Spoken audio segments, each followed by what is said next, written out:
Hello friends, welcome to my channel. Friends, आप लोग का मेरे यूट्यूब चैनल बहुत बहुत स्वागत है। हम लोग क्या देखेंगे? हम लोग टेस्ट सीरीज देखते हैं। 10:40 पे रेगुलर आप लोग का टेस्ट सीरीज आता है। आप लोग जा करके वहाँ प्रीमियर में आंसर दे सकते हैं। और अब हम लोग आज से एलटी का टेस्ट सीरीज चलाएंगे। थंबनेल एलटी का लगा होगा, उसमें 1 2 3 4 करके होगा। और आप लोग बाकी जहां भी होम साइंस आ रहा हो, TGT, PGT, LT, GIC, DSSP, Bihar, Jharkhand, सारे बच्चों के लिए ये यूजुअल होगा क्लास। लेकिन थंबनेल केवल एलटी का लगा होगा, ठीक है? क्योंकि मेरे पास इतना समय नहीं, मैं हर हर बार मैं थंबनेल चेंज करूं। थंबनेल बनाने में भी टाइम लगता है, ठीक है? तो इसलिए क्या है कि हम लोग ऐसे ही पढ़ते रहेंगे। अब आप लोग जान लिए कि हम लोग क्या पढ़ने वाले हैं। नया टेस्ट सीरीज है आप लोगों का। 125 क्वेश्चन का टेस्ट सीरीज है, ठीक। लेकिन इसमें हम लोग करेंगे 120 क्वेश्चन का नहीं, 125 का ही टेस्ट सीरीज है, ठीक है। हम लोग को करना कितना है? जब तक आप लोगों का 1 घंटा 15 20 मिनट का वीडियो बनाऊंगी, मैं कोशिश करूंगी कि 2 पार्ट में ही क्या है 125 क्वेश्चन खत्म करते। ऐसे थर्ड फोर्थ करने में आप लोग इंटरेस्ट नहीं ले रहे हैं, ठीक है। तो आप लोग जान लिए कि पढ़ना क्या है। अब हम आप लोगों का एक बार हाल चाल पूछ लूं। आप मैं उम्मीद करती हूँ आप लोग स्वस्थ होंगे, मस्त होंगे, पढ़ाई लिखाई में व्यस्त होंगे। और आप लोग एलटी ग्रेड का फॉर्म भर दीजिए, ठीक है। नहीं तो समय निकल जाएगा। 1 महीने का ही केवल समय दिया हुआ है। ओटीआर आप लोग पहले करा लिए होंगे, उसके बाद अपना फॉर्म फिल कर दें, फिर अपनी तैयारी को करें, ठीक है। सितंबर माह में हो सकता है आप लोगों का टीजीटी पीजीटी का एग्जाम हो जाए। और सितंबर के लास्ट में फिर 30,000 प्लस जो है आप लोगों की जगह आ रही है टीजीटी पीजीटी एंड प्रधानाचार्य की। और इसके बाद से फिर आप लोगों को जगह नहीं मिलेगी।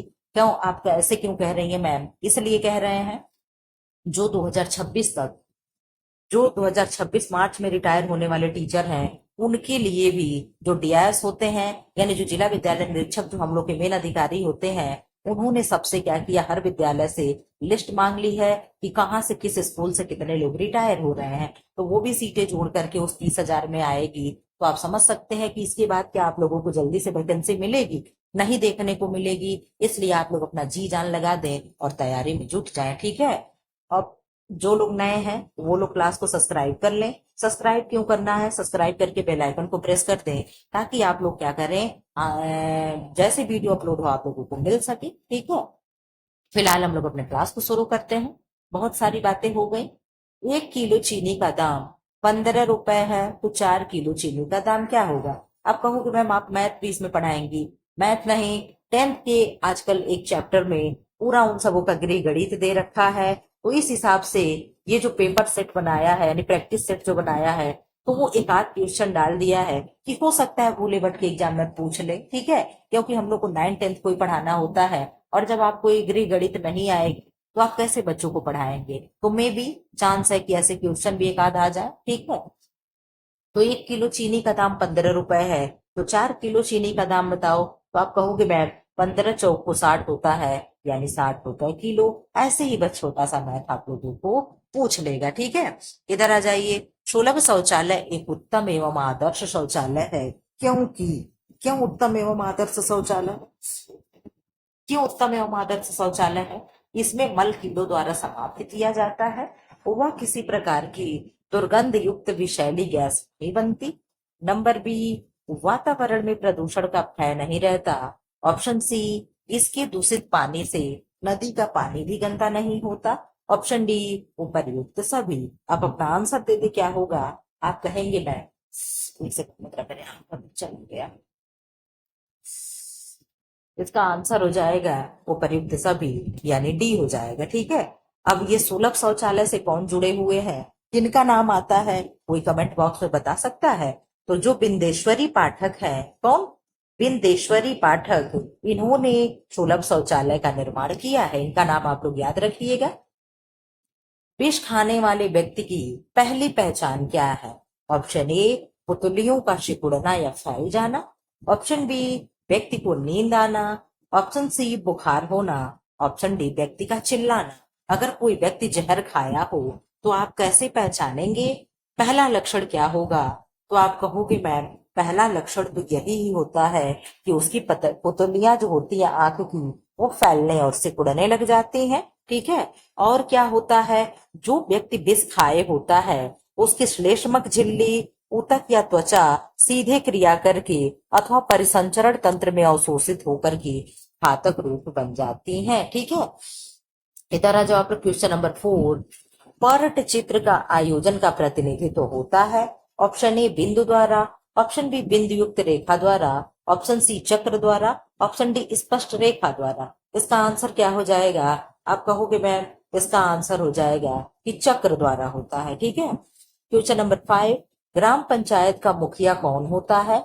ऑप्शन ए ग्राम स्तर कार्यकर्ता, ऑप्शन बी खंड विकास अधिकारी, option C sarpanch, option D commissioner. आप बता दें कि ग्राम पंचायत का मुखिया कौन होता है। आप कहोगे मैम ग्राम पंचायत पहले कितने आबादी पे बनती है?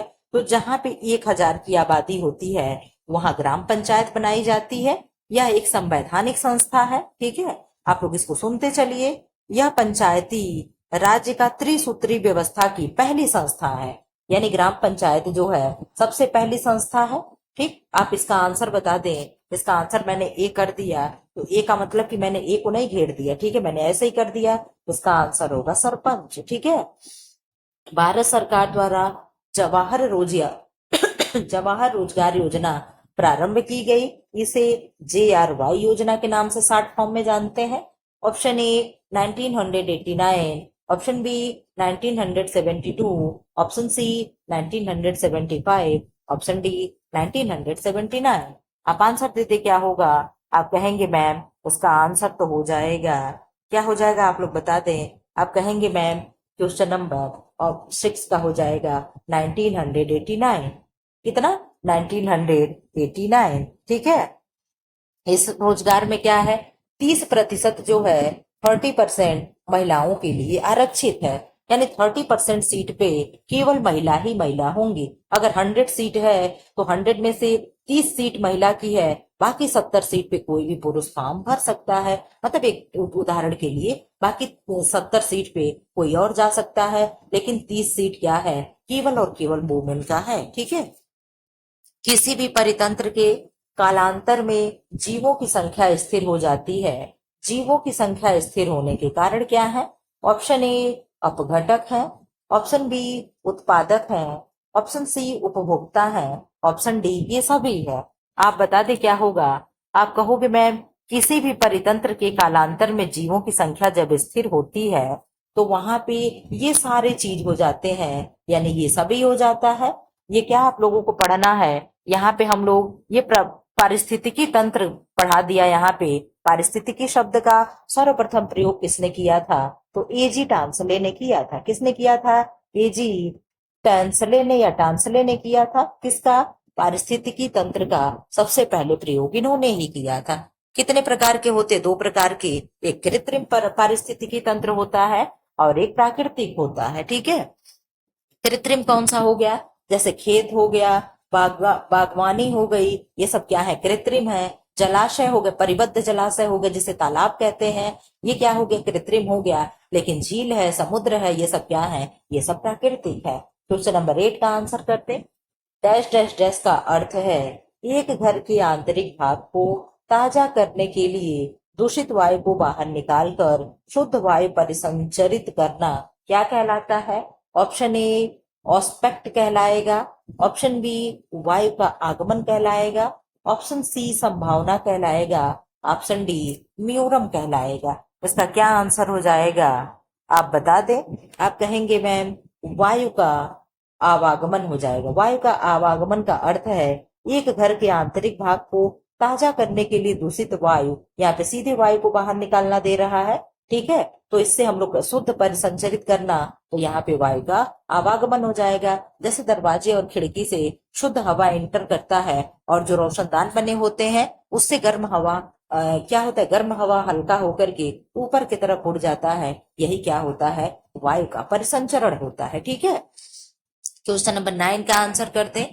पशुओं से मनुष्य तक पहुंचने वाला छूत रोग है।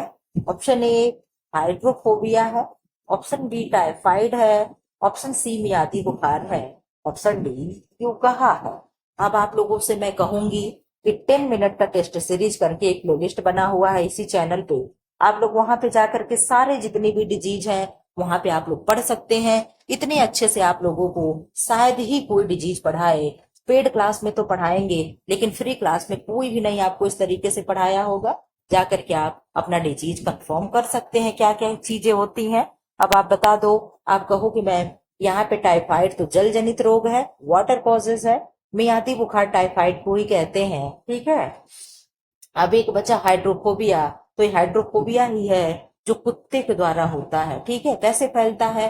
हाइड्रोफोबिया को ही रेबीज कहते हैं। इसमें क्या होगा?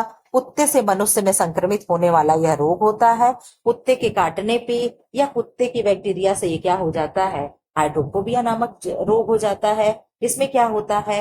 व्यक्ति को जल से डर लगता है। क्या होता है? व्यक्ति को जल से डर लगता है। और ये बैक्टीरिया होते कहाँ है? रेबीज नामक। आप कहोगे मैम कुत्ते के लार में ये होते हैं, और जब कुत्ता बाइट कर लेता है तो ये हमारे शरीर में प्रवेश कर जाते हैं, ठीक है। क्वेश्चन नंबर 10, नेत्रदान में प्रदाता यानी डोनर की आंख के निम्नलिखित में से कौन सा भाग प्रयोग किया जाता है? यानी प्रश्न कह रहा है कि सब लोग आंख दान अपनी करते हैं डेथ होने के बाद, तो कौन सा भाग करेंगे? ऑप्शन ए आइरिस करेंगे, ऑप्शन बी लेंस करेंगे, ऑप्शन सी रेटिना करेंगे, ऑप्शन डी कार्निया करेंगे। 10 का आंसर दे दे आप लोग। आप कहेंगे मैम ये तो प्रश्न हम लोग जानते हैं कि कोई भी व्यक्ति अपने आंख का कार्निया भाग क्या करता है? डोनेट करता है, ठीक। इधर आ जाओ आप लोग को। क्वेश्चन नंबर 11, एक दिन ये कम्युनिटी पे हम क्वेश्चन पोस्ट किए थे। आप लोगों ने, बहुत लोगों ने गलत आंसर दिया था। कशेरुक रज्जु में से कितनी जोड़ियां तंत्रिका तंत्र निकलती हैं? आप बता दे क्या होगा। आप कहेंगे मैम कशेरुक रज्जु से, एक सेकंड, मैं अभी बता रही हूँ इसका आंसर। अब आप आंसर कर दें। यहाँ पे क्या है? कशेरुक रज्जु में से कितनी जोड़ियां तंत्रिका तंत्र निकलती हैं? कितनी जोड़ी तंत्रिका निकलती हैं? आप इसका आंसर कर दे क्या होगा। ऑप्शन ए 13 जोड़ी, ऑप्शन बी 31 जोड़ी, ऑप्शन सी 33 जोड़ी, ऑप्शन डी 23 जोड़ी। आपकी इस टेस्ट सीरीज में गलत आंसर दिया गया है, ठीक है। लेकिन मैं आपको गलत बिल्कुल भी नहीं बताऊंगी, मैं आपको सही बताऊंगी, ठीक है। इसीलिए मैंने आप लोगों से 2 सेकंड का पॉज लिया था कि मैं थोड़ा सा देख लूं क्या है। तो यहाँ पे 33 दे रहा है, लेकिन 33 नहीं है। इसका आंसर क्या है? 31 जोड़ी है। आपकी किताबों में बहुत सी गलतियां होती हैं, इसलिए मुझे डाउट लगा है, मैंने चेक कर लिया है, ठीक है। आप लोग भी इसे चेक करिएगा कि क्या 31 होगा कि 33 होगा, ठीक। आप लोग चाहे तो अभी जाकर के चेक करके मुझे बता सकते हैं कि मैम सही है। मैं आप लोगों को ये भी बता दूं कि ये 31 जोड़ी होते कैसे हैं। ग्रीवा क्या है? ग्रीवा जिसे हम क्या कहते हैं? सर्वाइकल कहते हैं। CERVICAL, ठीक है। सर्वाइकल में कितना होगा? 8 जोड़ी होगी। कितनी होगी? गर्दन में 8 जोड़ी, 8 आप गिनते चलिएगा। फिर क्या है? बच्ची, ये क्या होगा? बच्ची, इसे इंग्लिश में क्या कहते हैं? थोरेसिक कहेंगे। क्या कहेंगे? THORACIC, थोरेसिक कहेंगे। ये थोरेसिक कितना होगा मैम? 12 जोड़ी होगी। अब यहाँ पे 8 जोड़ी, यहाँ पे 12 जोड़ी, 12 8 कितना हो गया? 20 हो गया। याद किए रखिएगा, क्योंकि अभी मैं इसे हटाऊंगी तो इरेज कर दूंगी। कितना हो गया? 20 हो गया। ग्रीवा में 8, ठीक है, और बक्षीय में 12। आप लोग याद किए रहिएगा, 20 हुआ है, ठीक है। इसके बाद हम लोग को देखना है फिर क्या है? कमर, जिसे हम लंबर कहते हैं। क्या कहेंगे? लंबर, LUMBER, ठीक है। लंबर यानी हिंदी में कमर कहेंगे। इसमें कितना होता है? 5 जोड़ी होती है। 20 था, 20 5 कितना हो गया? 25 हो गया। आपको याद करना है। फिर 4 नंबर पे क्या आएगा? सेक्रल आएगा, SACRAL। सेक्रल में कितनी जोड़ी होगी? यहाँ भी 5 जोड़ी होगी। कितना हुआ? 25 5 30 हो गया। आप लोग याद किए चलिएगा, ठीक है। कितना हो गया? 30 हो गया। अब एक आएगा, क्या आएगा? पोक्सियल आएगा। क्या आएगा? ओ आधा को CGL, ठीक है। पोक्सीजियल, ठीक है, ये आएगा। इसमें कितनी जोड़ी है मैम? इसमें 1 जोड़ी है। 30 हुआ था, 1 31। क्या आपको ये मिल नहीं गया? की कशेरुक रज्जु में से कितनी जोड़ी तंत्रिका निकलती हैं? अब आप लोग अपने मन से बोलिए कि मैम ग्रीवा यानी सर्वाइकल में 8 जोड़ी, ठीक है। कितना? सर्वाइकल में 8 जोड़ी, पक्षी यानी जिसे आप थोरेसिक कह रही हैं, इसमें 12 जोड़ी यानी 12 पेयर।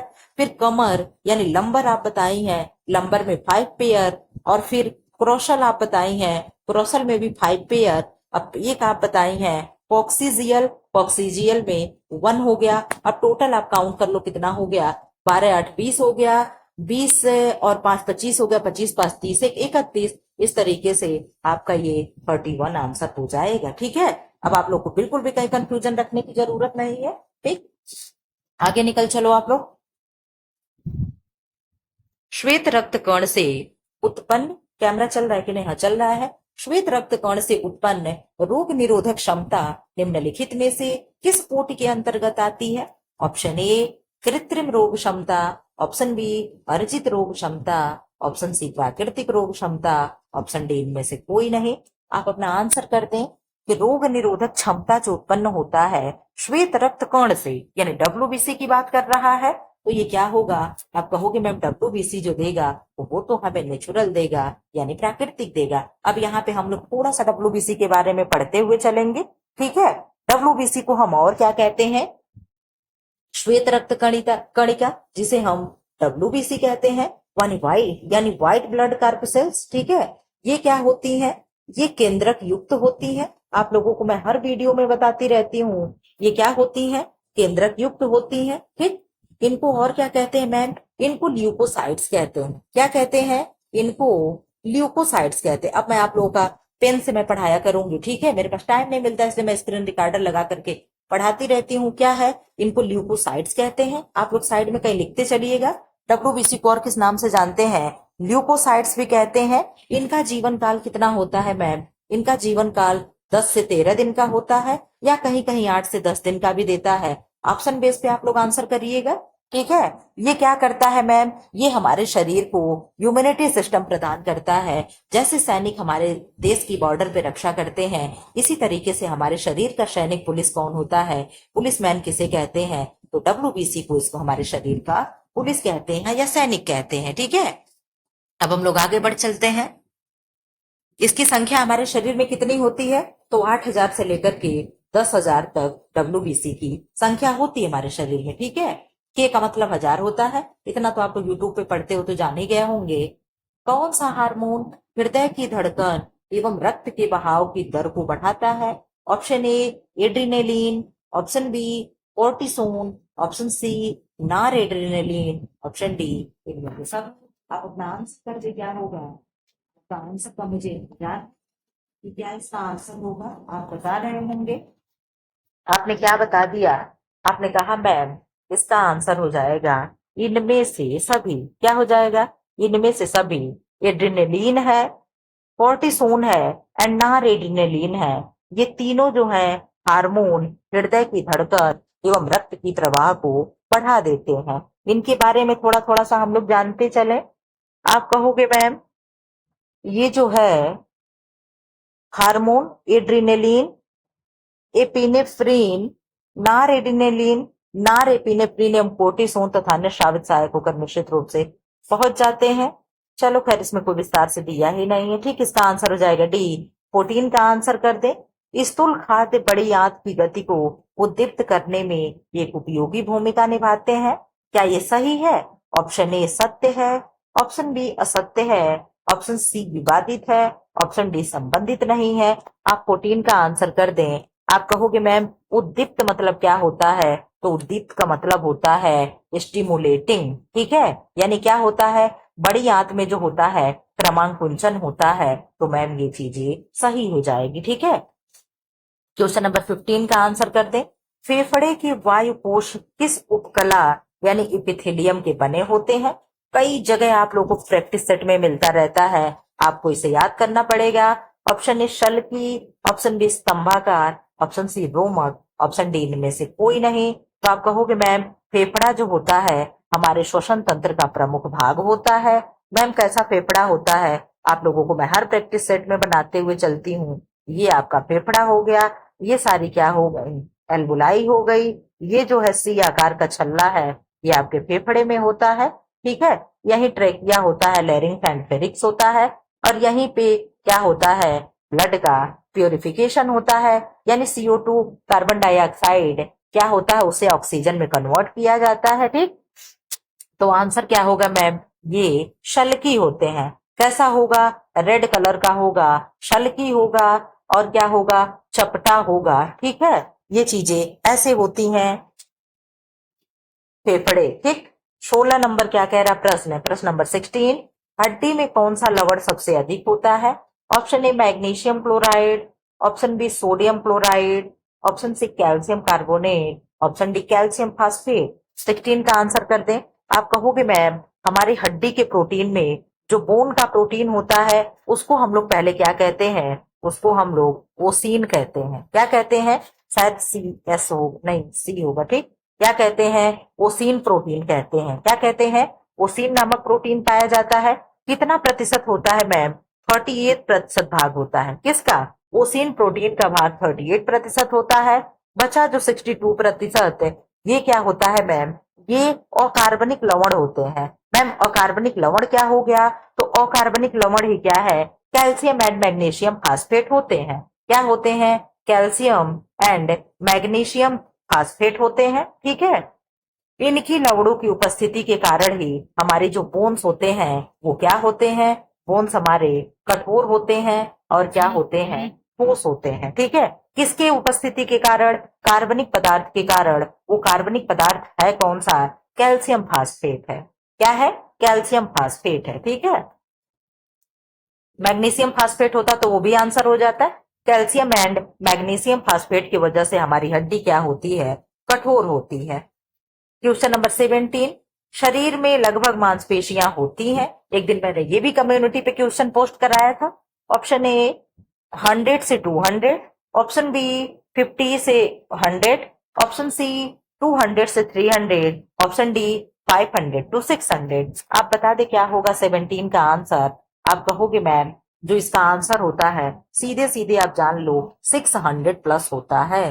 किसकी हड्डियां, किसकी चीजें, मांसपेशियों की। अगर आपको एग्जैक्ट जानना हो मैम कितना होता है तो 639 आप रट करके रख लीजिएगा। ठीक है, या तो 600 प्लस याद कर लीजिएगा या तो 639 रख लीजिएगा याद। हमारे शरीर में जितने भी मसल्स होते हैं वो 639 होते हैं, 639 होते हैं। ठीक है, जिसमें सर्वाधिक पेशियां जो होती हैं हमारी पीठ में पाई जाती हैं। हमारी बैक में 180 मांसपेशियां पाई जाती हैं। अगर आप चाहो तो ये भी याद करके रख सकते हैं कि मैम ये कहाँ पाई जाती हैं, तो ये हमारे पीठ में पाई जाती हैं। ठीक है, पेशियां क्या करती हैं, कोशिकाएं भ्रूण के मीसोडर्म से बनते हैं, जबकि आंखों की आइरिस एवं सिलियरी काय की पेशियां भ्रूण के एक्टोडर्म से बनती है। अच्छा, इसके बारे में यहाँ पे बता दिया, चलिए खैर कोई बात नहीं है। तो आप जान लिए कि मैम 180 जो मांसपेशियां होती हैं हमारे पीठ में होती हैं, टोटल कितना होती हैं, 639 होती हैं। ये आपको याद करके चलना है। ठीक है, ये चीजें आपको लर्न होनी चाहिए। अब इधर आ जाओ, क्वेश्चन नंबर 18 का आंसर कर दीजिए। जीव द्रव्य जिसे इंग्लिश में प्रोटोप्लाज्म कहते हैं की कार्बनिक अणुएं क्या है, प्रोटीन है, ऑप्शन बी कार्बोहाइड्रेट है, ऑप्शन सी वसा और न्यूक्लिक अम्ल है, ऑप्शन सी प्रोटीन कार्बोहाइड्रेट वसा और न्यूक्लिक अम्ल यानी DNA RNA आदि हैं। आप बता दे क्या होगा, क्वेश्चन नंबर 18 का क्वेश्चन आंसर अच्छा है। आप बता दे क्या होगा, आप कहेंगे मैम वसा का न्यूक्लिक अम्ल जिसे DNA और RNA कहते हैं। क्या कहते हैं, DNA और RNA कहते हैं। ठीक है, क्वेश्चन नंबर 19 का आंसर कर दें। इसको क्रम से लगाना है। सुनने की प्रक्रिया में शामिल चरणों का सही क्रम व्यवस्थित कीजिए। एक दिन और प्रैक्टिस सेट में किसी कराए थे। आप बता दे क्या होगा, आप कहोगे मैम समझना, याद रखना, मूल्यांकन करना, सुनना। अब आपको करने का मैं तरीका बता रही हूँ कि सबसे लास्ट में आप क्या करोगे, मूल्यांकन। सबसे लास्ट में C कहाँ है, आप कहेंगे मैम सबसे लास्ट में C केवल एक ऑप्शन में है, तो क्या मैम यही हमारा आंसर हो गया, बिल्कुल यही आपका आंसर हो गया। ऐसे प्रश्न को टैकल करते हैं। अब आप सुनो, आप कहोगे मैम सबसे पहले सब लोग क्या करते, अटेंशन प्लीज। तो क्या होता, हम लोग उधर ध्यान देते हैं, नहीं सुनते हैं। ठीक है, तो नंबर 1 पे क्या आएगा, सुनना। ठीक है, फिर क्या होगा, हम सुन करके समझेंगे। अच्छा ठीक है, आपने ये कहा, अच्छा अच्छा अच्छा अच्छा, समझ गए समझ गए। ठीक, सुनते रहिएगा। पहले मैंने कहा अटेंशन प्लीज, आप लोगों ने कहा अच्छा चलो मैम बुला रहे, देखो क्या बुला रहे हैं। ठीक, फिर मैंने आप लोगों को बताया कि आप लोगों का एलटी का वैकेंसी आ गई, आप लोग फॉर्म ओटीआर भर करवा लें, रजिस्ट्रेशन फिर फॉर्म फिल करने। आप लोग समझ गए? आप लोग अच्छा अच्छा अच्छा मैम, हम समझ गए ठीक। ओटीआर कराना है, फिर फॉर्म भर लेना है ठीक। फिर आप क्या करोगे, उसे याद रखोगे कि मैम ने क्या कहा था कि पहले ओटीआर फिर फॉर्म, ठीक। तो आपने याद रख लिया, ठीक है। फिर ये करने के बाद आप फॉर्म भरोगे तो क्या हो जाएगा, मूल्यांकन यानी एवेल्युएशन हो जाएगा। इस तरीके से इसको लगाते हैं। बस केवल एक हम लोग जान गए, उतने में हमारा क्वेश्चन क्या हो गया, सही हो गया। तो कूट वाले क्वेश्चन बस समझना होता है, थोड़ा सा माइंड लगा करके, बाकी करना बहुत ईजी होता है, ठीक है। क्वेश्चन नंबर 19 का आंसर कर, 20 का आंसर कर दे। क्वेश्चन नंबर 20 है, एक विशेष आयाम में वस्तुओं की तुलना करना और उन्हें व्यवस्थित करने की क्षमता को पूर्व विद्यालय यानी बच्चों में कहा जाता है। ऑप्शन ए वर्गीकरण, ऑप्शन बी श्रेणीकरण, ऑप्शन सी संरक्षण, ऑप्शन डी वस्तु स्थायित्व। 20 का आंसर कर दें। आप कहोगे मैम 20 का आंसर हो जाएगा बी यानी श्रेणीकरण हो जाएगा, ठीक है। क्वेश्चन नंबर 21, यहां भी देख लो, पूछ दिया है अच्छे नेता में क्या होना चाहिए, नेतृत्व के गुण जन्म से होते हैं, तो ये तो कुछ नहीं है, बाय बर्थ कुछ नहीं होता है, समझे। बाय बर्थ वाली चीज को हमें स्किप कर देना है। तो जिसमें ए है उसे एलिमिनेट कर दीजिए। ए इसमें है, एलिमिनेट हो गया। ये इसमें एलिमिनेट हो गया। जो हम जानेंगे कि 100% ये होना ही होना है, उस आधार पे क्वेश्चन को हम एलिमिनेट कर देते हैं, ठीक है। अब यहाँ आ जाओ, दूसरों को प्रभावित करने में समर्थ होते हैं, तो क्या वो दूसरों को प्रभावित कर लेते हैं? जी हाँ, दूसरों को प्रभावित नहीं कर पाते तो वो नेता नहीं होते। तो ये गुण तो उनका हम मान करके चलेंगे। तो आप कहोगे मैम अगर हम ये गुण इनका मान लें तो यहाँ भी नहीं है, तो हम लोग का आंसर मिल गया। जी हाँ, आपका आंसर मिल गया, ठीक है।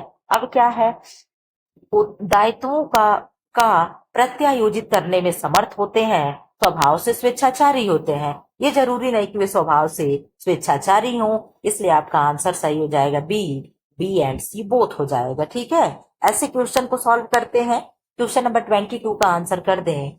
जन्म के पश्चात नवजात शिशु का प्रथम सप्ताह में वजन कम हो जाता है, क्योंकि आप भी ये जानते हैं कि जब बच्चा पैदा होता है तो उसका वेट लूज हो जाता है।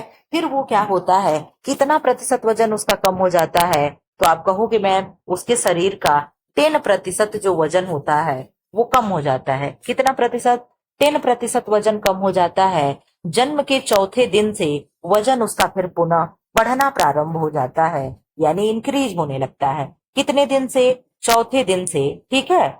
उसका वजन क्या होता है, बढ़ने लगता है, ठीक। क्यों कम होता है? प्रारंभिक दिनों में जल की अधिक मात्रा की हानि हो जाती है, इसलिए शिशु के शरीर में निर्जलीकरण ज्वर हो जाता है। इस स्थिति को सावधानी पूर्वक जांच करनी चाहिए, ठीक है। तो कितना प्रतिशत वजन कम होगा? आप कहोगे मैम 10%। और कैसे हो जाता है? यहाँ पे रीजन दे रहा है, उसे पर्याप्त भोजन नहीं मिलता। ये तो तुम बिल्कुल गलत कह रहे हो। वह वातावरण में सामंजस्य बैठाता है, वह ज्यादा समय सोता है, उसके स्वास्थ्य की देखभाल पर्याप्त नहीं हो पाती है। इसका आंसर हो जाएगा मैम, वह वातावरण से सामंजस्य स्थापित करता है। पहले तो वो पेट में रहता है, वहां पे चीजें वो अपना 9 महीने तक मस्त पड़ा रहता है, कोई उसे ना शोर करता है, ना चिल्लाता है, ना उसे हिलाता डुलाता है। लेकिन जैसे बच्चा वातावरण में अपने आप को समायोजित करने की कोशिश करता है, इस चक्कर में उसका वेट क्या होता है, लूज हो जाता है। कितना प्रतिशत होगा मैम? 10% हो जाएगा, ठीक। इधर आ जाओ, क्वेश्चन नंबर 23। स्प्लेनिक डिसफंक्शन वाले बच्चे जिनका पहले 9 महीनों में निदान किया जाता है, उसके लिए क्या आवश्यक होगा? अब आप कहोगे मैम ये क्या है, तो ये डिप्लेनिक डिसफंक्शन वाले बच्चे, बड़े बच्चे जिनका पहले 9 महीने में निदान किया जाता है, उसके लिए डीपीटी का टीका आवश्यक है। तो कौन सा टीका आवश्यक है? डीपीटी का टीका क्या है? आवश्यक है, ठीक है। डीपीटी का फुल फॉर्म क्या हो गया? Diphtheria, pertussis and tetanus. क्या हो गया? Diphtheria, pertussis and tetanus. Pertussis यानी काली खांसी, ये 3 रोगों से बचाव में दिया जाता है, ठीक है। बीसीजी क्या है? बैसिलस कैलमेट यूरिन है। यह 6 रोग में लगाया जाता है। शिशु को जन्म के बाद पहला टीका अगर कोई लगता है तो बीसीजी ही लगता है, 24 घंटे के अंदर कोई वैक्सीन लगता है तो बीसीजी ही लगता है। इस तरीके से आपको याद रखना है। क्वेश्चन नंबर 24 का आंसर कर दो। एक धात्री माता प्रतिदिन लगभग कितना दूध उत्पादित करती है? तो यहाँ पे हो जाएगा ऑप्शन ए 400 ml से 800 ml, option B 1.2 litre, option C 500 millilitre, option D ml यानी मिलीलीटर, ऑप्शन डी 850 ml। आप बता दे 24 का क्या होगा? आप कहोगे मैम 400 से 800 ml जो होता है पर डे दूध स्रावित होता है। ये किसके अकॉर्डिंग है मैम? तो WHO के अकॉर्डिंग है। किसने ये अनुमान लगाया है? ये WHO ने बताया है। ठीक है, क्वेश्चन नंबर 25 का आंसर कर दें। प्रथम 4 सप्ताह में होने वाली शिशु मृत्यु का कारण क्या है? ऑप्शन ए श्वासावरोध है, ऑप्शन बी जन्मजात असामान्यताएं हैं, ऑप्शन सी पूर्णकालिक है, ऑप्शन डी इनमें से सभी है। आप कहोगे मैम इनमें से सभी हो जाएगा। बच्चे का श्वास अवरोध हो जाए तब भी है, जन्म में असमानताएं हो जाए तब भी है, और पूर्णकालिक बर्थ ना हो तो भी ये चीजें होती हैं। इधर आ जाओ, क्वेश्चन नंबर 26। गर्भकालीन अवस्था की द्वितीय अवस्था क्या है, यानी सेकेंड स्टेज क्या है? आप आंसर कर दीजिए। आप कहोगे मैम ऑप्शन ए डिम्ब अवस्था है, ऑप्शन बी गर्भस्थ शिशु की अवस्था है, ऑप्शन सी भ्रूणावस्था है, ऑप्शन डी बीजावस्था है। आप इसका आंसर कर दे क्या होगा? आप कहेंगे मैम इसका आंसर हो जाएगा सेकंड अवस्था भ्रूणावस्था है। लेकिन मैम पहला अवस्था क्या है? तो पहला अवस्था जो होता है बीजावस्था होता है। क्या होता है? बीजावस्था होता है। बीजावस्था कब से कब तक होता है मैम? तो कंसीव जब होता है, यानी प्रेगनेंसी से लेकर के गर्भधान से लेकर के कब तक होता है? 2 वीक तक होता है। कितने तक होता है? 2 वीक तक बीजावस्था होता है। सेकंड अवस्था क्या है मैम? भ्रूणावस्था है। तो भ्रूणावस्था कब से कब तक होता है? तो तीसरे वीक से लेकर के, कहां से?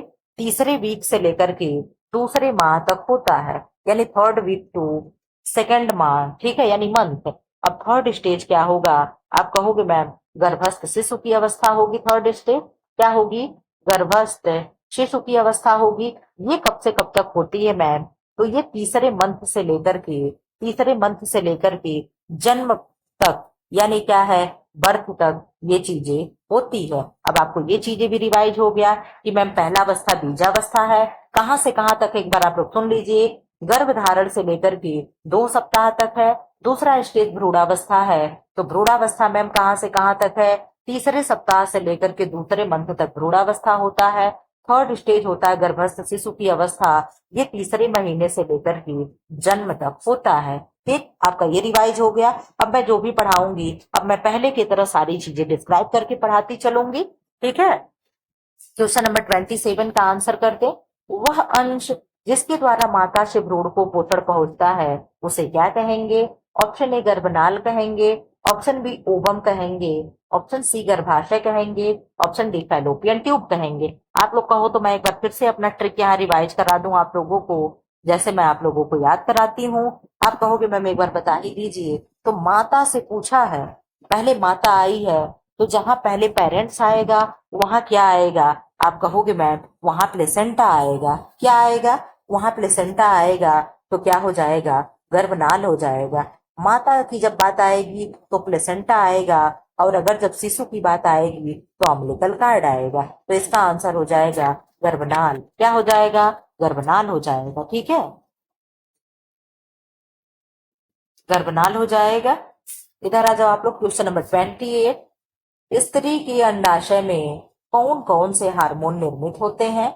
ऑप्शन ए प्रोजेस्ट्रॉन होता है, ऑप्शन बी एस्ट्रोजन होता है, ऑप्शन सी रिलैक्सिन होगा, ऑप्शन डी इनमें से सभी हो जाएगा। आप आंसर बता दे क्या होगा? स्त्री के अंडाशय में कौन से हार्मोन निर्मित होते हैं? तो आप कहोगे मैम ये सारे हार्मोन जो होते हैं स्त्री, सॉरी, क्या होगा? ये सारे हार्मोन हो जाएंगे। ठीक है, यानी 28 का क्या हो जाएगा? डी हो जाएगा। ठीक, अब आप लोग ये भी सुनते चलो कि ये हार्मोन के थोड़ा समय इसके बारे में बता दूं, एकदम भी मैं ना निकल जाऊं। एस्ट्रोजन होगा जो, इसका श्रावण कहाँ से होता है? तो ग्राफियन नामक एक पुटिका पुटिका होती है, ग्राफियन नामक एक क्या होती है, पुटिका होती है। वहां से क्या होता है, एस्ट्रोजन का श्रावण होता है। कहां से होता है, ग्राफियन पुटिका द्वारा। जबकि रिलैक्सिन का श्रावण कहां से होगा, तो आप कहोगे मैम रिलैक्सिन का जो श्रावण होता है ये कहां से होगा, प्लेसेंटा से होगा। कहां से होगा, सॉरी कहां से होगा, प्लेसेंटा से होगा। रिलैक्सिन का श्रावण कहां से होगा, प्लेसेंटा से होगा। ठीक है, ये शिशुओं के जन्म में क्या होता है, सहायक होता है। बर्थ में क्या होता है, सहायक होता है। रिलैक्स इसका नाम ही है, रिलैक्सिन। इस तरीके से आप लगा सकते हो। ये जो भी कोई कार्य कर रहा होगा तो अच्छा ही कर रहा होगा। ठीक है, आप लोग एक सेकंड दे दीजिए, मैं पानी पी लूं, मुझे नींद लग रही है। मैं स्कूल से आती हूँ ना, फिर मैं आप लोग का तुरंत बैठ जाती हूँ, खाना खा करके मैं बैठ जाती हूँ वीडियो शूट करने। ठीक है, फिर करते करते मुझे 4 बज जाता है, 3:30 पौने 4 हो जाता है। अभी कितना टाइम हो रहा है, देखो 4:19 हो रहा है। ठीक है, और 4:19 पे वीडियो कितना शूट हुआ, 35 मिनट। अभी आप लोग सोच लो 1 घंटे का वीडियो शूट करना है तो कितना बच जाएगा, 5 मुझे ऐसे ही बच जाना है। ठीक है, तो ये आप लोगों का थोड़ा सा ये सब करने मुझे टाइम लग, मैं बिल्कुल भी स्कूल से आके सोती नहीं हूँ। ठीक है, तो एक सेकंड दे दीजिए आप लोग, मैं पानी पी लूं, तब तक आप लोग अपना आंसर पढ़ के देते रहे।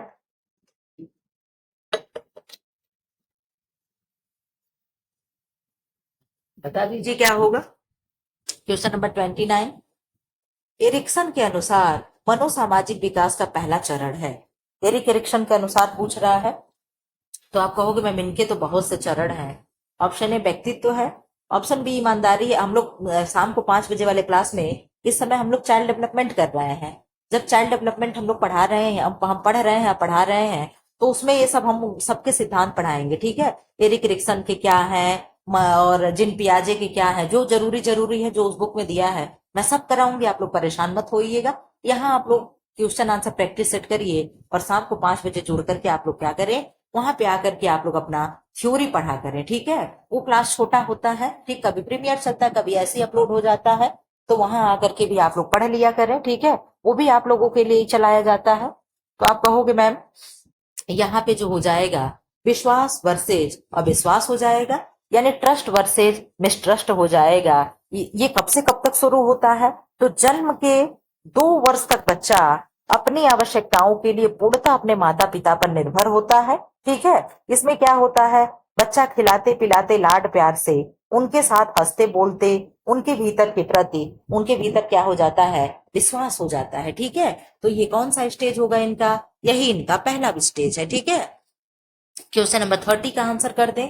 30 क्या है, आप कहोगे मैम मानसिक क्षमताओं के विकास को क्या कहा जाता है।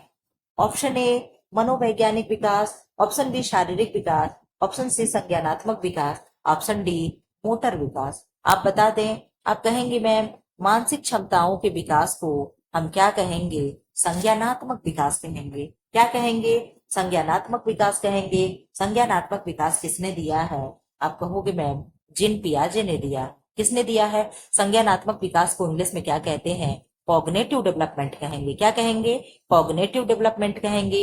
इसका सिद्धांत जिन पियाजे ने दिया है। ठीक है, किसने दिया है, जिन पियाजे ने दिया है। क्वेश्चन नंबर 31 का आंसर कर दे। कोहल वर्ग के नैतिक सिद्धांत के अंतर्गत निम्न में से कौन सी अवस्थाएं नहीं है या है, आप लोग जरूर मार्क कर लीजिएगा। ऑप्शन ए प्राक रूढ़िगत है, ऑप्शन बी पियाजे संक्रियात्मक है, ऑप्शन सी रूढ़िगत है, ऑप्शन डी पश्च रूढ़िगत है। 31 का आंसर करते आप लोग क्या होगा, आप कहोगे मैम कोहल वर्ग के अनुसार नैतिक सिद्धांत की जो है 3 अवस्थाएं होती हैं।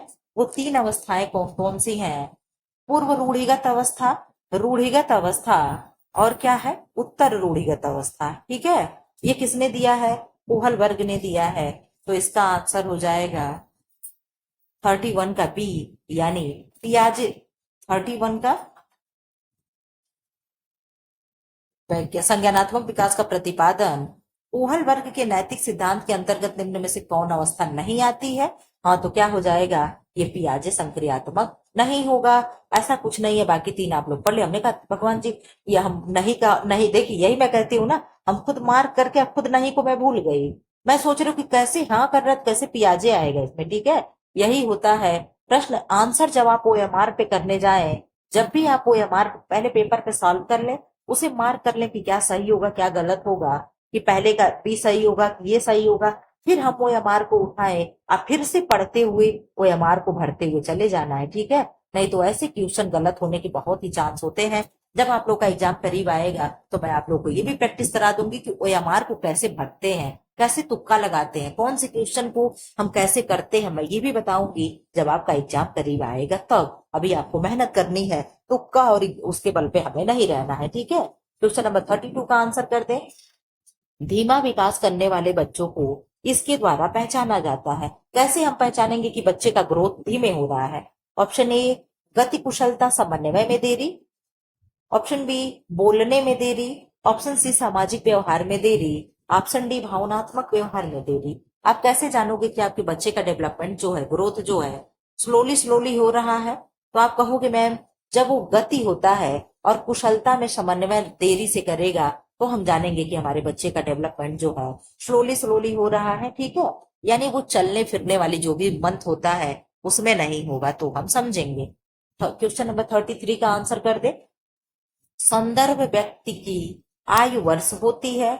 ऑप्शन ए 20 से 50, ऑप्शन बी 20 से 39, ऑप्शन सी 25 से 55, ऑप्शन डी 25 से 60। संदर्भ आयु किस वर्ष की होती है? अब संदर्भ आयु क्या है आपको बहुत अच्छे से पता होगा। आप कहोगे मैम संदर्भ आयु यानी रेफरेंस एज जो हो गया ये कहाँ दिया जाता है? ये आरडीए में होता है, दिया जाता है। कितने से कितने होगा? या बहुत अच्छे से पढ़े होंगे, आरडीए पढ़े होंगे तो ये हो जाएगा 20 से 39। लेकिन अब कितना हो गया है?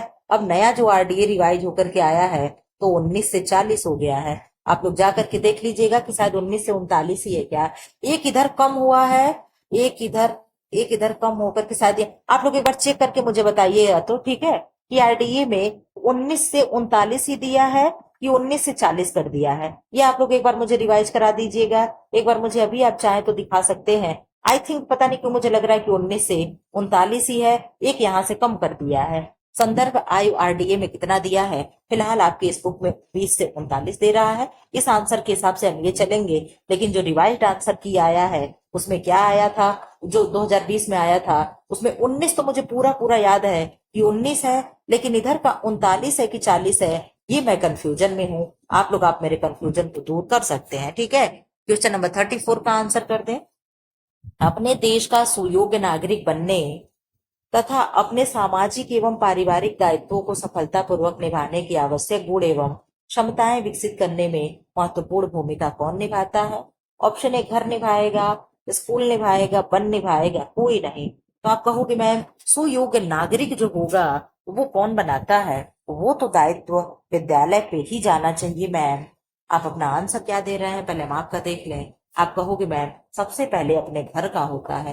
पहले क्या है? घर में होगा। एक सेकेंड, घर नहीं मैम, आप सही बता रही हैं। ये सारे दायित्व जो होते हैं स्कूल के होते हैं, इसलिए कोई भी बच्चा हो उसे बहुत अच्छे से आपको हैंडल करना होता है, ठीक है। पहले वो क्या होगा? एक सुयोग्य नागरिक होगा, ठीक है। फिर वो समाज परिवार के दायित्वों को सफलतापूर्वक निभाएगा। इधर आ जाओ, 35 का आंसर करते हैं आप। दांतों के प्राथमिक सेट जिन्हें हम दूध के दांत कहते हैं में कितने दांत होते हैं? यानी वो पूछ रहा है कि दूध के दांत की संख्या कितनी होती है। आप बता दें 12 होगा कि 20 होगा कि 18 होगा कि 24 होगा। आप बता दीजिए क्या होगा। आप कहोगे मैम दूध के दांत जो होते हैं ये तो हर कोई जानता है कि 20 होता है, लेकिन एक बार इसी पे दंत्र शुद्ध हो जाए और दंत्र के प्रकार हो जाए तो 4 प्रकार के होते हैं। कौन कौन से होते हैं? Incisor, canine, premolar and molar. ये क्या है? टीथ के टाइप है। और दंत सूत्र क्या होगा? एडल्ट का पहले आप लोग देखिए 21 23 बटे 21 23 गुणे 2। ये क्या है? एडल्ट सूत्र है। अब चाइल्ड वाला देख लें 21/03 अपॉन 21/03 मल्टीप्लाई 2। यहाँ पे कौन सा दांत 0 0 हो गया मैम? तो जो प्री मोलर है यानी पीएम वाला दांत है ये बच्चों में क्या होता है? अब्सेंट होता है। दांत के प्रकार पढ़ा दिए, दांत के सूत्र पढ़ा दिए। एडल्ट के दांत कितने होते हैं? 32 होते हैं। लाइफ में कितने बार दांत निकलते हैं? 2 बार निकलते हैं। टोटल दांत पूरे जीवन काल में कितने दांत निकलते हैं? आप कहोगे मैम 52 दांत। अब आप कैसे मैम 52 दांत गिन दी? 32 दांत आपके हैं? क्यों? जी मैम 32 दांत हैं। आज जो 20 टूट गया, टूट करके निकला, तो 32 20 कितना हो जाएगा? आप कहोगे मैम 32 20 आपका हो जाएगा 2, और 3 2 5, 52। आया कि नहीं आया? आप कहोगे मैम जी मैम आपका सही बताइए आप कि हमारे पूरे लाइफ काल में, पूरे जीवन भर में, जब तक हम पैदा होते जब तक डेथ नहीं हो जाती है, यानी एक व्यक्ति का जो भी जीवन कार्यकाल होगा उतने में कितनी दांत निकलती है? तो आप कहोगे मैम 52 दांत निकलता है। ठीक है, कैसे क्वेश्चन लगे जरूर बताइएगा कि मैम क्वेश्चन अच्छा था। 1 सेकंड का आप मुझे टाइम चाहे तो दे सकते हैं। ठीक है, टाइम क्यों देना है आपको? टाइम देना है ताकि मैं थोड़ा सा, मेरा इस मोबाइल पे कुछ हो रहा है, मैं देखूं क्या बार बार टिक टिक मैसेज आ रहा है, कोई जरूरी तो नहीं है। आप लोग इसका आंसर देते चले 36 का। आप लोग अपना कार्य कर ले, मैं ऊपर कर दे रही हूँ। ठीक है, अब आप बता दीजिए क्या है।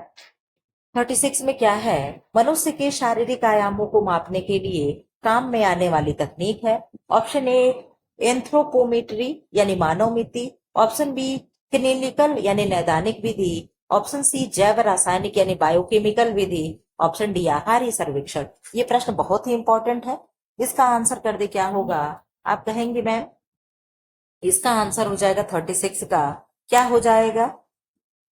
इसमें से कौन सी तकनीकी है जो शारीरिक आयाम को मापने में आती है?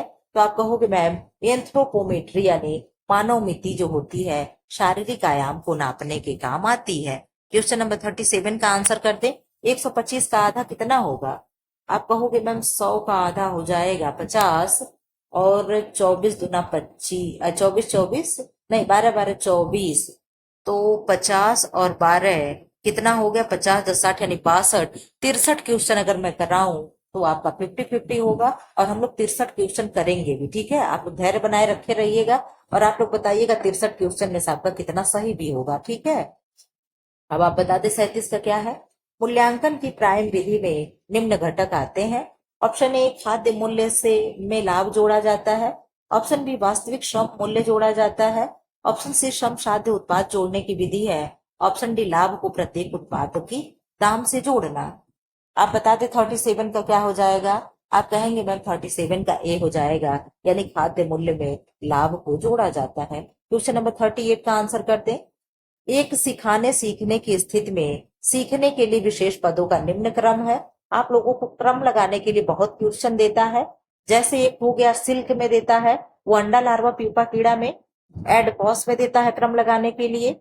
बीमारी जो देता है विटामिन ए से होने वाली कौन कौन सी बीमारी है। तो ये कुछ ऐसे प्रश्न होते हैं जिनमें क्रम लगाने के लिए देता है। एक दिन मैं देखूंगी अगर मुझे टाइम मिलेगा, मेरे पास मेन चीज ना कोई टाइपिस्ट नहीं है, मैं किताब खरीद करके फोटो खींच के आप लोग को पढ़ाती हूँ। अगर कोई टाइपिस्ट मुझे मिल जाता ना कि जो मुझे क्वेश्चन टाइप करके देता, तो मैं बताती, मैं ये आप लोग का क्रम लगाने वाला ना, जैसे सिल्क उत्पादन में क्रम क्या है, कॉटन बनाने में क्या क्रम है, मैं ये सब सीक्वेंस वाला एक दिन आप लोग को क्वेश्चन केवल सीक्वेंस वाला ही करा देती, आप लोग का सारा कुछ क्लियर हो जाता।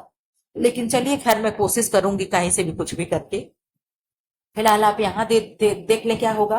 आप कहोगे मैम अभी आप बताई थी कि ध्यान दो, अटेंशन प्लीज, तो सबसे पहले तो ध्यान आएगा, तो ध्यान सब में है। ठीक है, फिर ध्यान के बाद आपने मैम कहा था, ध्यान के बाद अच्छा अच्छा मैम हम समझ गए, वो ट्रिक याद आ रहा आपको? आपने कहा जी मैम, अच्छा अच्छा अच्छा मैम हम समझ गए। ठीक है, तो वो जो समझ गए है, इसी से आंसर आ गया। आप कहोगे मैम बिल्कुल मैम, हम लोग इस चीज को ध्यान में रखेंगे कि पहले कोई भी हम लोग से कहेगा, माइक पकड़ेगा, कहेगा अटेंशन प्लीज, तो हम लोग समझेंगे कि मैम वो ध्यान देने के लिए कह रहा है। क्या कह रहा है? कि कृपया ध्यान दें, होता है ना, यात्रीगण कृपया ध्यान दें, स्टेशन पे भी बोला जाता है। तो ध्यान देने का मतलब अटेंशन हो गया। ठीक है, फिर क्या हो गया? अच्छा, यही कह रही थी ध्यान देने के लिए कि ट्रेन 10 मिनट लेट हो गई है। ठीक, तो अब अच्छा हम समझ गए, ट्रेन लेट है इसीलिए कही है। ठीक है, तो दूसरे नंबर पे क्या हो गया? समझ हो गया। फिर थर्ड पे क्या हो गया? अनुभूति हो गई। देन अवधारणा हो गया।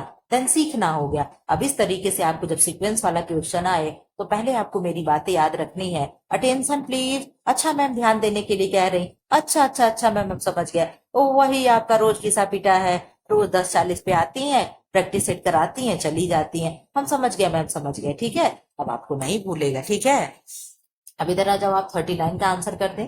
39 क्या है? मस्तकोद्मुखी विकास क्रम में शारीरिक विकास होता है। मैं आप लोग को हमेशा पढ़ाती हूँ, एक तो सिफेलोकॉर्डल डेवलपमेंट होता है और एक प्रॉक्सिमोडिस्टल डेवलपमेंट होता है। तो इसमें क्या होगा? ऑप्शन ए पैरों से सिर की ओर डेवलपमेंट होगा, ऑप्शन बी सिर से हाथ की ओर होगा, ऑप्शन सी सिर से पैर की ओर होगा, ऑप्शन डी पैर से हाथ की ओर होगा। जब भी ऐसा ऑप्शन दिया हो आप बहुत ही अच्छे से पढ़ोगे। देखो शब्दों को इधर से उधर घुमाया गया है।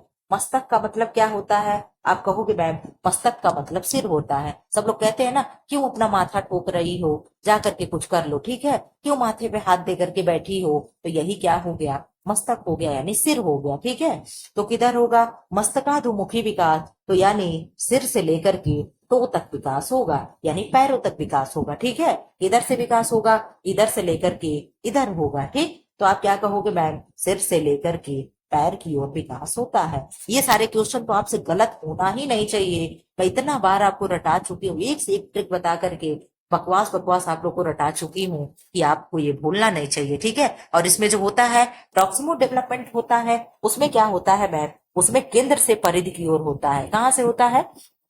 केंद्र से परिधि की ओर होता है, यानी पहले डेवलपमेंट सेंटर में होगा, फिर इधर उधर साइड में क्या होता है, ठीक है। इधर आ जाओ आप लोग, क्वेश्चन नंबर 40 का आंसर करते हैं। विकास पर शोध कार्य में महत्वपूर्ण योगदान दिया है। ऑप्शन ए चार्ल्स डार्विन ने, ऑप्शन बी एल बैले ने, ऑप्शन सी जिन पियाजे ने, ऑप्शन डी बी बेल्डविन ने। आप अपना आंसर कर दे 40 का आंसर हो जाएगा, आप कहोगे मैम जिन पियाजे ने दिया है। आप लोगों से मैं कहती हूँ ना, अब इधर आ जाइए, तो कहती हूँ ना, मैं हमेशा कहती हूँ। ऐसे मैं अपने क्लास में बच्चों को पढ़ाने लगी हूँ तो बच्चे कहते हैं मैम हम लोग तो यही है, कहाँ आए आदत हो गई है ना।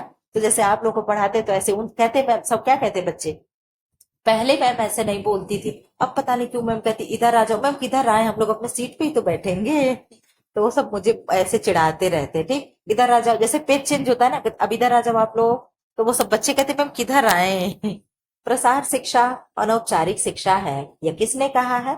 ऑप्शन ए एल डी केल्स ने, ऑप्शन बी ओपी दहामा ने, ऑप्शन सी डी एसमिंजर ने, ऑप्शन डी एम सी बुरेट ने। आप बता दे 41 का कौन ये परिभाषा दिया है? तो आप कहोगे मैम ये परिभाषा दिया है एल एल डी कैल्से ने। किसने दिया है? एल डी कैल्से ने। क्या दिया है? प्रसार शिक्षा अनौपचारिक शिक्षा है। किसने कहा है? ये छोटा सा परिभाषा है, जितने भी छोटे से परिभाषा होंगे आप लोगों को याद करना है। लेकिन परिभाषा एक दिन मैं खुद आप लोगों को कराऊंगी। कब कराऊंगी? जब एग्जाम नजदीक आएगा तब कराऊंगी, ठीक है। और इतने अच्छे से ट्रिक बना बना करके बताऊंगी कि आपको सब लर्न हो जाएगा, ठीक है।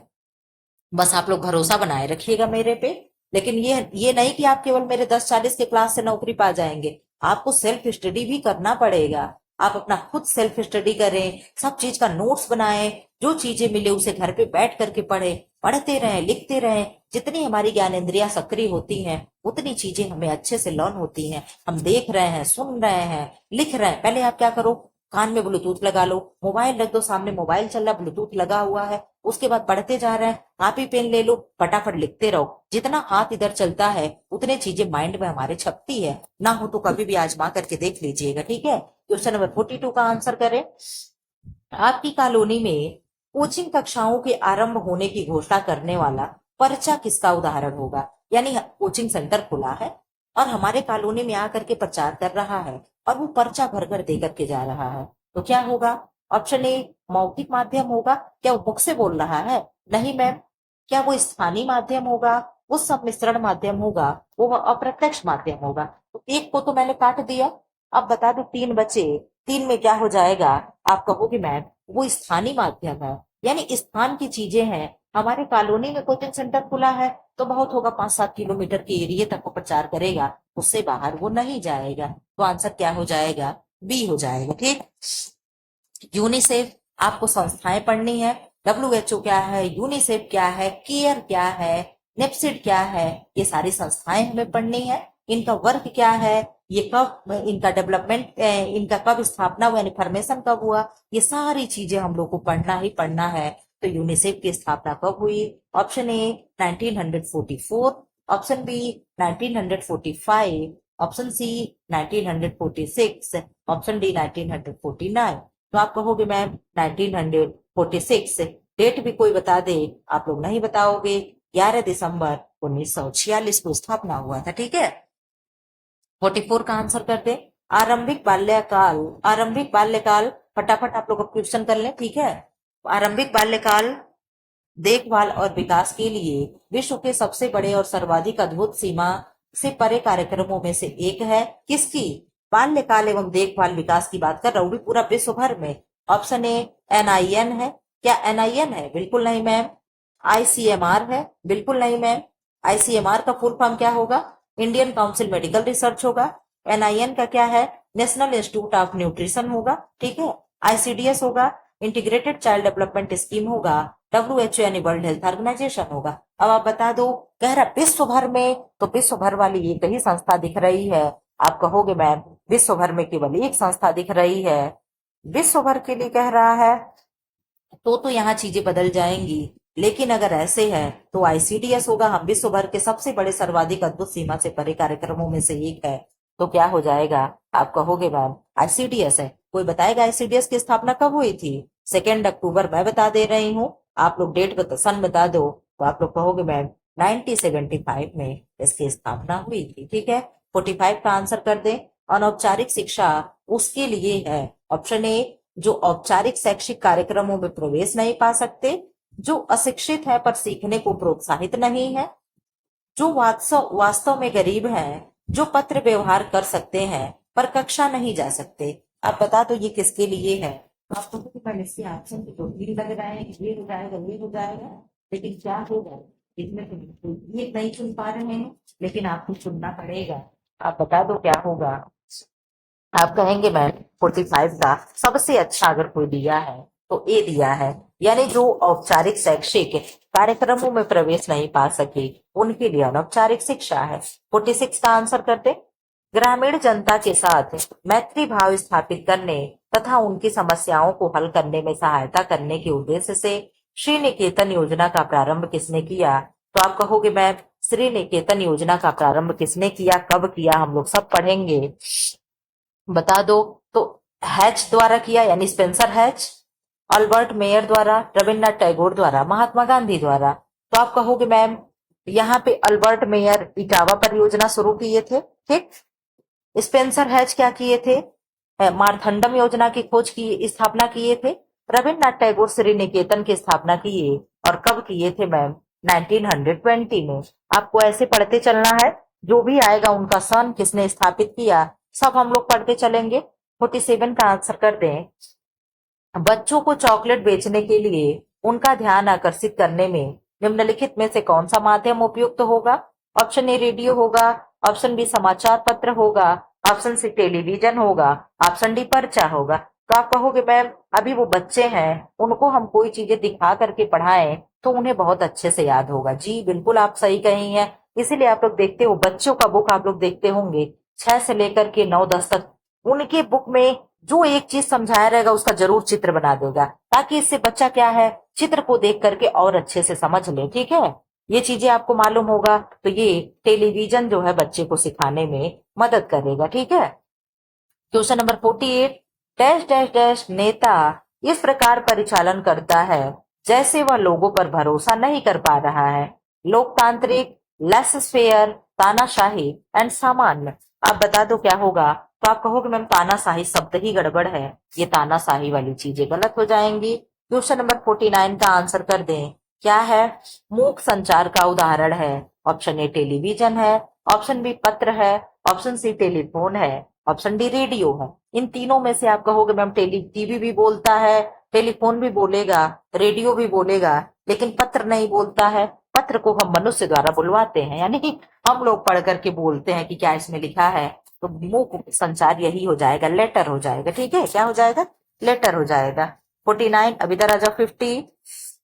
यही है, इसमें आंसर नहीं दिया तो मुझे बड़ा दिक्कत नहीं होती, मैं बहुत आराम से पढ़ाती हूँ। 50 का आंसर कर दें। ग्रामीण जीवन के विकास के लिए उपयोगी ज्ञान के फैलाव को हम प्रसार कहते हैं। यह कथन किसने कहा? ऑप्शन ए रामाभाई का है, ऑप्शन बी डब्ल्यू भट्ट का है, ऑप्शन सी ओपी दहामा का है, ऑप्शन डी एटी मोशर का है। आप कहोगे मैम कोई चीज जब भट्ट से गिरेगा क्या कहते? अरे भट्ट से गिरा दिया, ठीक है। तो क्या हो जाएगा? ज्ञान का फैलाव हो जाएगा। यानी कोई चीज भट्ट से गिरा और फैल गया। क्या हो गया? कोई चीज भट्ट से गिरा और क्या हो गया? फैल गया। ये आपका ट्रिक है। जब भी आप देखोगे कि ग्रामीण जीवन के विकास के लिए उपयोगी ज्ञान के फैलाव को हम प्रसार कहते हैं, आपको पूरे परिभाषा भर में केवल क्या याद करना है? उपयोगी ज्ञान का फैलाव। बस दो शब्द याद करना है, उपयोगी ज्ञान का फैलाव। क्या हुआ मैम? जैसे ही भट्ट से गिरा तुरंत क्या हो गया? फैल गया। क्या फैल गया भाई? ज्ञान फैल गया मैम, उपयोगी ज्ञान फैल गया। ठीक है, आप ऐसे याद करोगे कि जैसे भट्ट से गिरा क्या हुआ? जैसे भट्ट से गिरा तुरंत फैल गया। अब आपको कभी भी ये परिभाषा नहीं भूलेगा। आप अकेले में भी सॉल्व करके देख लीजिएगा। ये परिभाषा भूले तो मुझसे कहिएगा। 51 का आंसर करेक्ट। ऐसे मैं आप लोग को परिभाषा याद कराऊंगी, लेकिन एग्जाम आ जाएगा तब। नर्सरी स्कूल के कार्यक्रम में होना चाहिए। अगर आप लोगों के पास कोई टाइपिस्ट हो, टाइप करके क्वेश्चन मुझे दे ले, तो मैं आप लोगों को व्हाट्सएप नंबर दूं, आप टाइप करके क्वेश्चन दो तो मैं पढ़ाऊं फिर अच्छे से। मैं अकेले क्या ही करूं भाई, कोई तो हेल्प करे मेरा। नर्सरी स्कूल के कार्यक्रम में होना चाहिए। ऑप्शन ए, स्वतंत्र खेल व निर्देशित कार्यक्रमों में संतुलन। ऑप्शन बी, अधिक स्वतंत्र खेल व कम निर्देशित कार्यक्रम।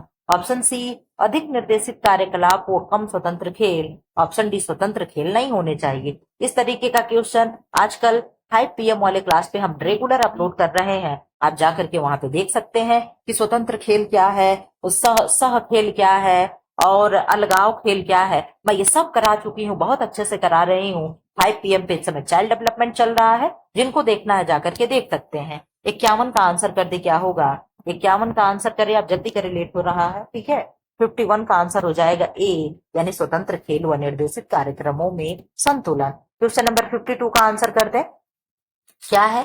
1932 में कॉलेज स्तर पर गृह विज्ञान लागू करने वाली पहली संस्था कौन सी थी? Option A, lady Irwin college Delhi. Option B, queen Mary's college Madras. Option C, women Christian college Madras. Option D, agriculture institute Allahabad. आप कहोगे मैम एक ही इसमें आंसर है, लेडी इरविन कॉलेज दिल्ली। ठीक, यही आपका आंसर हो जाएगा। ऑप्शन नंबर, क्वेश्चन नंबर 53, रंगों का हल्कापन व गहरापन क्या कहलाएगा? यानी कलर का डलनेस एंड लाइटनेस क्या कहलाएगा? You, value, intensity, spectrum. You तो कलर नेम हो गया, वैल्यू क्या है, इंटेंसिटी क्या है? आप जल्दी से बता दे। आप कहेंगे मैम जो वैल्यू है रंगों के हल्केपन और गहरेपन के मान को वैल्यू डिफाइन करता है, यानी इसका आंसर बी हो जाएगा।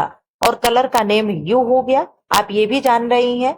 ठीक है, और एक क्या होता है, टिंट होता है, एक शेड होता है। टिंट और शेड क्या होता है आप लोग कमेंट बॉक्स में बताइएगा। और जो तीव्रता होता है उसे इंटेंसिटी कहते हैं, रंगों का तीव्रता। ठीक, क्वेश्चन नंबर 54, घरेलू फर्नीचर खरीदते समय ध्यान रखना चाहिए कि वह सजावटी हो, उपयोगी हो, सस्ता हो, नक्काशीदार हो।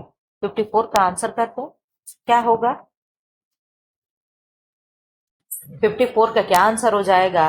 आप कहोगे मैम क्या होना चाहिए? उपयोगी होना चाहिए। सबसे पहला ये होता है। ये कहाँ दिया हुआ है? क्लास 10th के बुक में दिया हुआ है। ठीक है, क्या है? क्लास 10th के बुक में दिया हुआ है। अब मैं सोच रही हूँ ये करा करके फिर आप लोग को क्लास 10th के बुक से क्वेश्चन थोड़ा सा करा दो। 12th वाला तो खत्म हो गया, अब 10th 10 और 9 का करा दो। जापानी पुष्प सज्जा इकेबाना में सबसे बड़ी टहनी द्योतक होती है। ऑप्शन ए, स्वर्ग की। ऑप्शन बी, मनुष्य की। ऑप्शन सी, पृथ्वी की। ऑप्शन डी, इनमें से किसी की नहीं। आप बता दे 55 का क्या आंसर हो जाएगा? 55 का आंसर हो जाएगा ए, यानी स्वर्ग की। जापानी पुष्प सज्जा में इकेबाना की जो सबसे बड़ी टहनी द्योतक होती है वो इस तरीके की होती है। किसको जाती है? आप लोगों को मैं हमेशा बताती हूँ, सिन सो हाइकी जो होता है। क्या होगा? शिन सो हाइकी। तो जो सिन होता है सबसे ऊपर जाता है, शो होता है मनुष्य को प्रदर्शित करता है, और ये शिन वाला स्वर्ग यानी भगवान को होता है, और जो हाइकी होती है ये पृथ्वी को जाता है। ठीक है, ये आप लोगों को मैं हमेशा बताती हूँ। लेकिन आप लोगों से कहती हूँ कि आप लोग डिग्री बता दीजिए कि कितने डिग्री पे क्या होगा, लेकिन ये आज तक मुझे किसी ने नहीं बताया। अब हम ही आप लोगों को बताऊंगी कि 90 डिग्री पे कौन होगा, 45 डिग्री पे कौन होगा, और 75 डिग्री पे क्या होगा।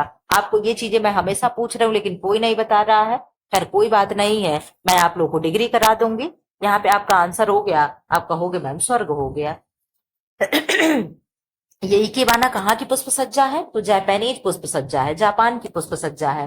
56 का आप आंसर कर दें, कितना क्वेश्चन और 10 क्वेश्चन और जल्दी जल्दी करें। किसी आर्किटेक्ट के द्वारा बनाया गया बिल्डिंग मैप कहलाता है। आर्किटेक्ट यानी इंजीनियर जो होते हैं, ठीक है।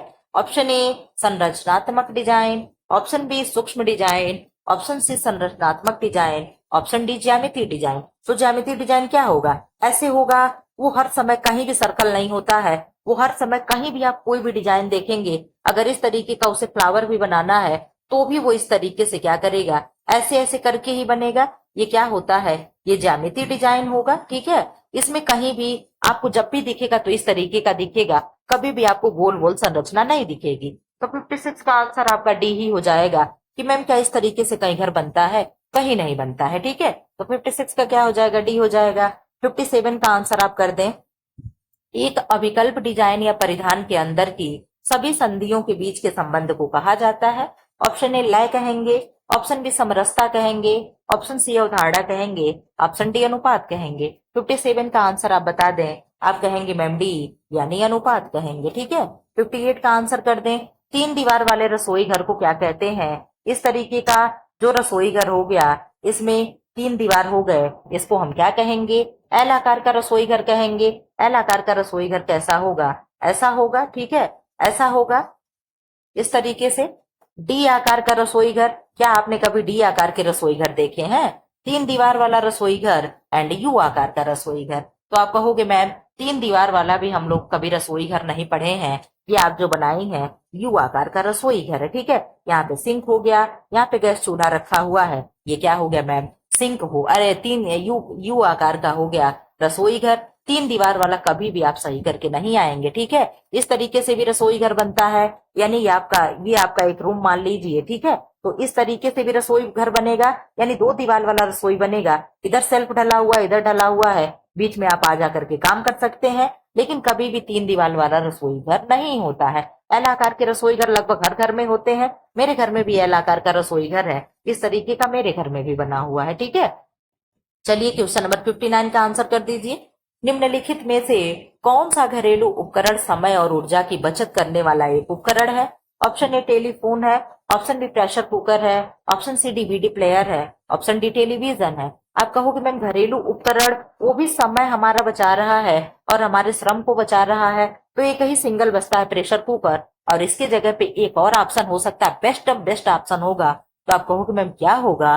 तो वो होगा मिक्सर ग्राइंडर। मिक्सर से आज हम लोग को कितना आराम मिलता है। मिक्सर हो गया, हमारे घर में वॉशिंग मशीन हो गया, इससे कितना हम लोगों को सुख मिलता है, ये हम महिलाएं ही जानते हैं। आप लोग इससे सहमत हो कि नहीं हो? बिल्कुल सहमत होंगे कि मैम हर घर में कुछ भी हो ना हो, मैं तो यही चाहती हूँ कि कुछ भी आपके घर में सुविधा हो ना हो, लेकिन मिक्सर और वॉशिंग मशीन 2 चीज महिलाओं के लिए जरूर होनी चाहिए। उससे बहुत ही हेल्प रिलीफ मिल जाता है, सारे काम से फुर्सत पा लो, तो थोड़ा सा ये है कि इस काम से आदमी बच जाता है, ठीक है। इनमें से वह कौन सा गंध रहित प्रशीतक है जो कि मनुष्यों के लिए विषाक्त नहीं है और घरेलू रसोई घर में मानक उपकरण माना गया है? ऑप्शन ए फ्रियोन है, ऑप्शन बी बेंजीन है, ऑप्शन सी नियान है, ऑप्शन डी सल्फर है। हम लोग अपने लक्ष्य के बहुत ही करीब है, 3 क्वेश्चन और है।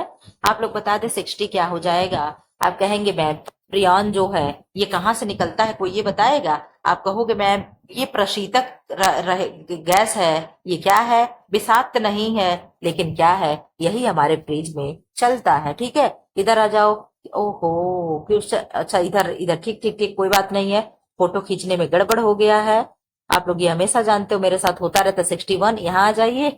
अम्बी का क्वेश्चन खत्म हो गया क्या? हमने तो फोटो खींचा था। चलिए 61 का आंसर कर दीजिए। निम्नलिखित में से कौन कार्य सरलीकरण से संबंधित नहीं है? अब यहाँ पे हम लोग कार्य सरलीकरण को देख लेंगे, क्या संबंधित नहीं होगा? बजट चार्ट, प्रक्रिया चार्ट, फ्लो चार्ट एंड परिचालन चार्ट। क्या आप लोगों ने कभी परिचालन चार्ट पढ़ा है? आप कहोगे मैम इसमें प्रश्न क्या पूछ रहा है, एक बार ये तो देख लीजिए। बजट चार्ट कार्य सरलीकरण से संबंधित नहीं है पूछ रहा है, तो बजट चार्ट नहीं हो पाएगा। बाकी प्रक्रिया चार्ट, फ्लो चार्ट, परिचालन चार्ट, ये सारी चीजें संबंधित हैं। इधर आ जाओ आप लोग। 62 कार्य निष्पादन पर व्यावहारिक प्रयोग में संयुक्त परिचित ज्ञान के रूप में परिभाषित किया जाता है। ऑप्शन ए अनाड़ीपन, ऑप्शन बी कौशल, ऑप्शन सी अक्षमता, ऑप्शन डी बेवकूफी। 62 का आंसर कर दें। आप कहेंगे मैम 62 का आंसर हो जाएगा, क्या हो जाएगा, बी, यानी कौशल हो जाएगा। इसमें से यही एक आंसर भी बढ़िया था। केवल 62 ही हम लोग को करना था ना, कि 63? चलिए 63 अब दिखा दिए तो कर ही देते हैं। कितना हो रहा था भाई? नहीं ठीक तो है, 62 ही हो रहा था ना। यही हम लोग खत्म करते हैं। फिर इसका जो नेक्स्ट पार्ट 63 क्वेश्चन है मैं नेक्स्ट पार्ट में करा दूंगी। अब जब भी मैं कोई चीज लाऊंगी तो उसे मैं कोशिश करूंगी केवल पार्ट फर्स्ट और सेकंड ही बने, क्योंकि थर्ड फोर्थ होने में आप लोग भी उब जा रहे हो। समझ में मुझे ये आ रहा है कि आप लोग पढ़ना नहीं चाह रहे, आप लोग नया चाह रहे हो। तो मैं अब आप लोगों को ये इसका सेकंड पार्ट अपलोड करके, ठीक है, सुनते रहिए, भागिएगा नहीं, सेकंड पार्ट अपलोड करके जो मैं अपने हाथ से 1100 क्वेश्चन लिख करके रखी हूँ, अब मैं उसे प्रैक्टिस सेट में फोटो खींच खींच करके जो भी एक दो पार्ट तीन पार्ट में होगा मैं उसे कराऊंगी। आप लोग तैयार रहिएगा। उसमें केवल आप लोग को सुनना रहेगा, उसमें तो आंसर लिखा रहेगा, केवल वन लाइनर है, विकल्प नहीं है। तो आप लोग रेडी हो तो मैं इसके बाद जो नेक्स्ट पार्ट होगा उसके बाद मैं वही लाऊंगी, ठीक है। फिलहाल ऐसे वीडियो पाने के लिए चैनल को सब्सक्राइब कर दें, बेल आइकन प्रेस कर दें, ताकि जब भी वीडियो अपलोड हो तो आपको नोटिफिकेशन पहुंच जाए। और ऐसे वीडियो पाने के लिए चैनल को लाइक करें, शेयर करें एंड सब्सक्राइब करें। Thanks for watching. आप लोग ये बताते जाना जरूर लास्ट में स्कोर अपना 62 में से कितने क्वेश्चन आपके सही हुए हैं। Thanks for watching.